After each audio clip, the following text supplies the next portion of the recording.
First, let's Snapchat. Maybe you shouldn't follow me on Snapchat.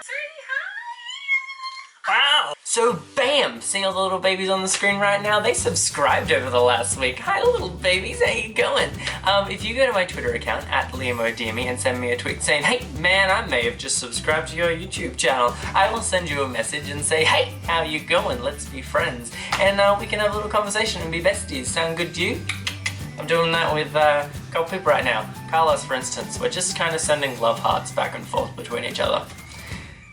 It's cute. So guys, this topic today is about change, and it's about how you can deal with change, or it's about how you can kind of view change, I suppose. So I've been through a couple different changes in my life, and each of them I have gone into with utter fear, I suppose. So the first big change I can remember was probably when I was in high school, I would say.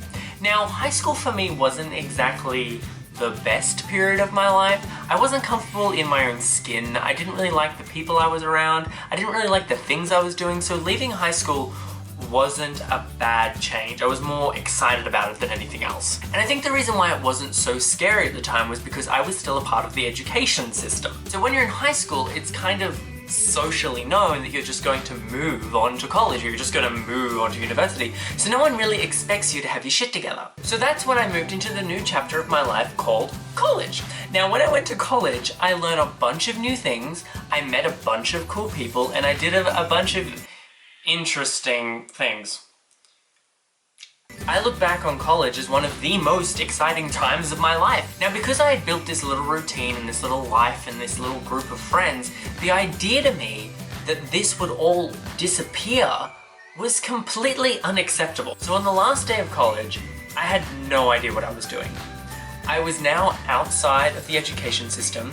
I was a semi-adult and I was expected to go and get a job with the degree that I had just obtained. Now I'm not gonna lie, I freaked out. I was terrified of the fact that I was no longer going to be in college and that I had no foreseeable future. But what I did have was goals. And that brings me to how I deal with change.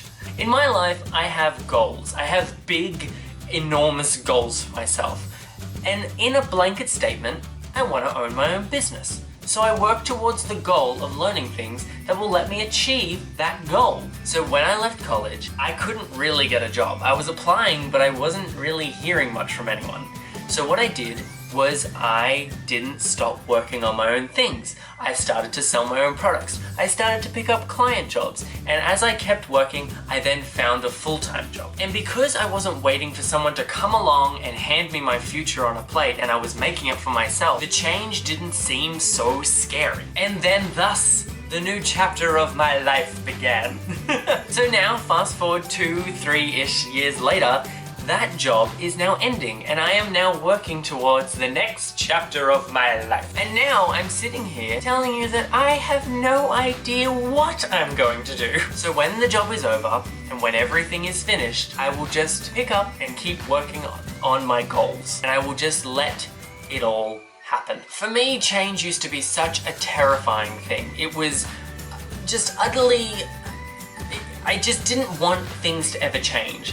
And now that I've gone through 3 chapters of my life where change is inevitable, I've realized that it's something to embrace. You don't want to stay in one place for too long because it gets stale. Things get bad. You want to move on. 2-3 years, that's when you want change to happen. You can only learn so much from one chapter of your life and you've got to move on and you've got to be excited about the new people and new things you will learn. So to deal with change, have goals, work towards them, learn what you can, take them with you, and move to the next chapter. That's what I do anyway. Jesse on Twitter says that focusing on the positives can help us feel better. You know what, I know what you mean. Focus on the positives, and that can help us move on to our next chapter.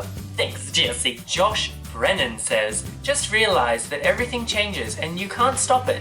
Just need to take a breather and accept at your own speed. Thanks, Josh. And Gary Russell, what's my boss? Grab change with both hands, never regret what you do, just what you don't. Thanks, Gary. You can probably follow him on Twitter. He'll probably just block you. I'm surprised he hasn't blocked me. Yeah. Anyway guys, I hope you enjoyed this video. I hope it helped you in some way. It was kind of a rant in some way, shape or form. If you did enjoy this video, please make sure to like, comment and subscribe. If you didn't enjoy this video, please make sure to do none of those things. And don't leave a mean comment because that is mean. And guys, I will see you in next time. There is a lot of things going around my face right now. There's a lot of boxes. There's a vlogging channel. There's other videos. Go follow me on Snapchat. I do a lot of things on there. A lot of really weird things. Who the hell thought this was a good idea? Name names.